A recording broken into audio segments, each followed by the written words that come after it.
Refraction of light के आपने question solve किए हैं? अगर नहीं किए तो चलिए आइए मेरे साथ सॉल्व कीजिए। हम करते हैं आज की वीडियो में अपने सॉल्व रिफ्लेक्शन ऑफ लाइट के कुछ क्वेश्चंस जो हमारे लास्ट टाइम बोर्ड एग्जाम्स में आ चुके हैं, पिछले कुछ सालों में वो आ चुके हैं और मोस्ट इंपॉर्टेंट है। चलिए स्टार्ट करते हैं हम अपने क्वेश्चंस को सॉल्व करना। देखो जो क्वेश्चन पेपर है आपको वो पूरा डिस्क्रिप्शन बॉक्स में मिल जाएगा, ठीक है? तो चलिए मेरे साथ सॉल्व कीजिए इनको। Why are the incident and emergent rays parallel in a glass slab?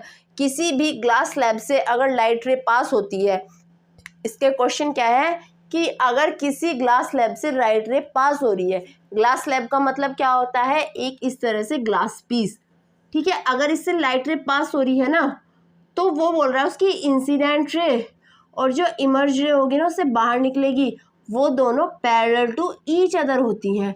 ऐसा क्यों होता है?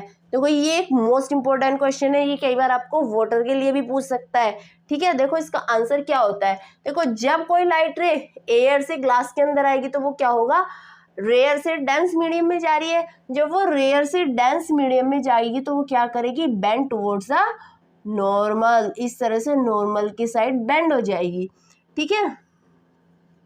और जब लाइट रे, ठीक है, और यहाँ पे एक नॉर्मल हम यहाँ पे डाल दें सरफेस पर, और जब लाइट रे बेंड हुई है, अब देखो ये कहाँ जाएगी, अब ये ग्लास से एयर में वापस जाएगी, तो क्या होगा, अब ये अवे द नॉर्मल चली जाएगी। तो इस तरह से जो हमारी इंसिडेंट रे है और जो हमारी इमर्ज रे, इसको हम इमर्ज रे बोलेंगे, ये हमारा रिफ्रैक्शन एंगल होता है, ये हमारा इमर्ज एंगल होता है। तो जो इंसिडेंट रे है इमर्ज होके बाहर निकलती है तो वो क्या होगी, इंसिडेंट रे के पैरेलल हो जाती है। क्यों?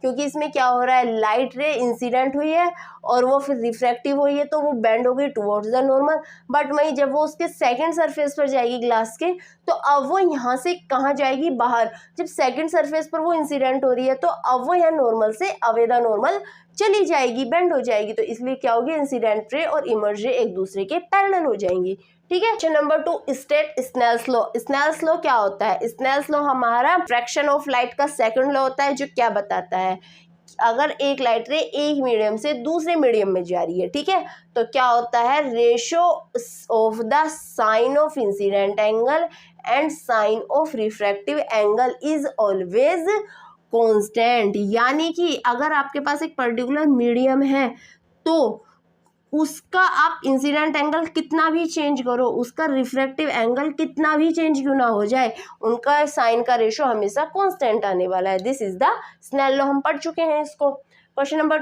3, what is the SI unit of refractive index?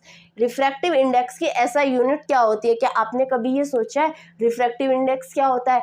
Refractive index ratio होता है हमारा स्पीड का, n is equal to c/v होता है ना हमारा एब्सोल्यूट रिफ्रैक्टिव इंडेक्स। ये भी हमारी स्पीड ऑफ लाइट है और ये भी हमारी स्पीड ऑफ लाइट है, तो दोनों का रेशो क्या हो जाएगा, 1। तो रिफ्रैक्टिव इंडेक्स का कोई भी ऐसा यूनिट नहीं होती है, देयर इज नो ऐसा unit of refractive index because this is the ratio of 2 speeds. ये 2 स्पीड का रेशो होता है, तो इसलिए कोई भी इसकी यूनिट नहीं होती है। याद रखना, मोस्ट इंपॉर्टेंट क्वेश्चन है, कई बार ये एमसीक्यू में भी पूछ लिया जाता है आपसे, ठीक है? Next question, draw a ray diagram showing refraction from air to glass. Air से ग्लास में आपको लाइट रे को लेके जाना है, उसके लिए आपको अपना रे डायग्राम बनाना है। सिंपल ये रे डायग्राम होता है, लाइट रे आई और बेंड हो गए towards the normal. Okay, clear है? Next question, what happens to the speed of light? Light की स्पीड पर क्या इफेक्ट पड़ता है जब ये एंटर करती है ग्लास में फ्रॉम एयर?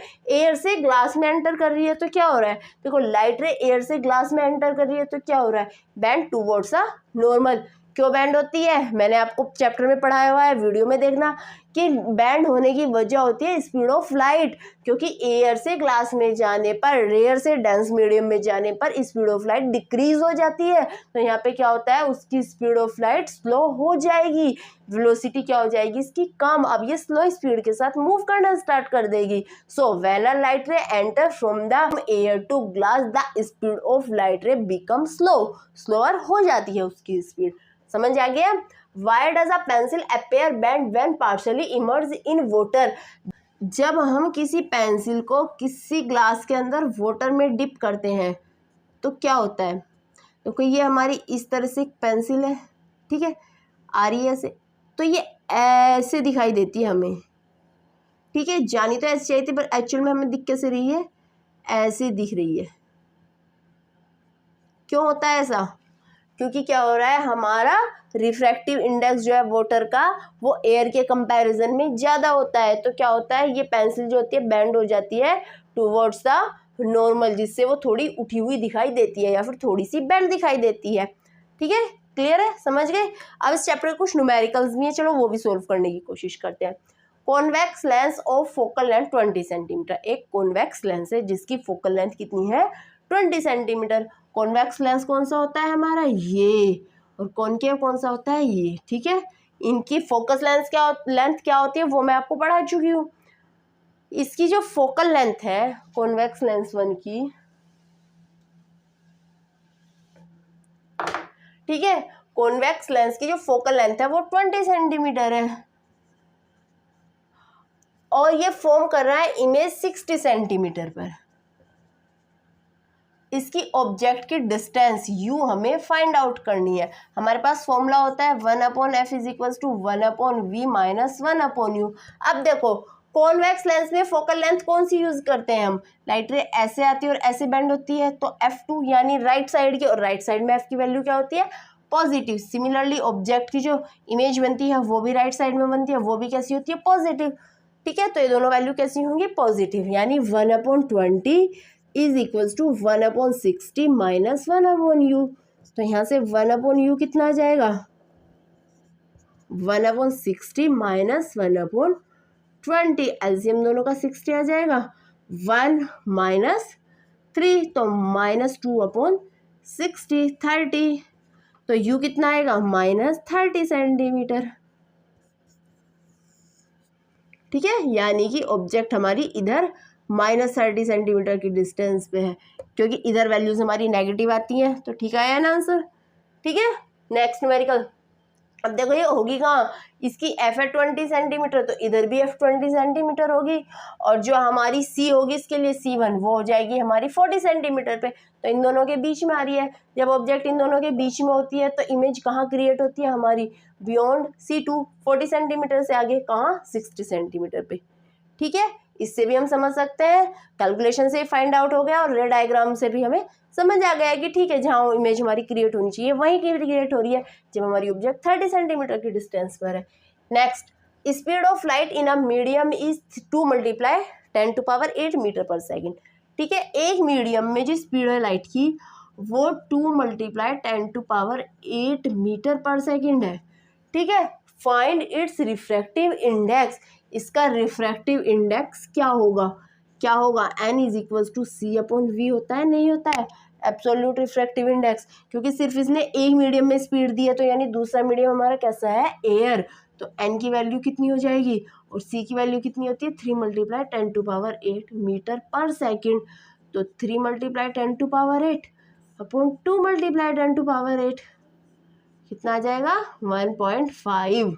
तो n रिफ्रैक्टिव इंडेक्स कितना आया, 1.5। क्लियर है। Next, object 4 centimetre height forms an image of 8 centimetre height. एक ऑब्जेक्ट है जिसकी हाइट कितनी है, 4 सेंटीमीटर, यानी o जो है वो 4 सेंटीमीटर है।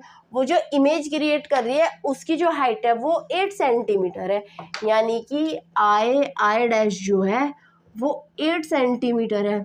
तो तुम्हें क्या फाइंड आउट करना है, मैग्निफिकेशन। m का जो फॉर्मूला होता है वो क्या होता है, I/अपॉन o। I कितना है, 8, o कितना है, 4। तो m कितना आ गया, 2। ठीक है, समझ आ गया किस तरह से m2 आया है। Calculate the power of a lens whose focal length is 50 centimetre. एक लेंस है जिसकी फोकल लेंथ है हमारी 50 सेंटीमीटर, तो इसकी पावर फाइंड आउट करनी है। पावर का फॉर्मूला क्या होता है, 1/f × सेंटीमीटर। ठीक है, मीटर में होनी चाहिए इसकी जो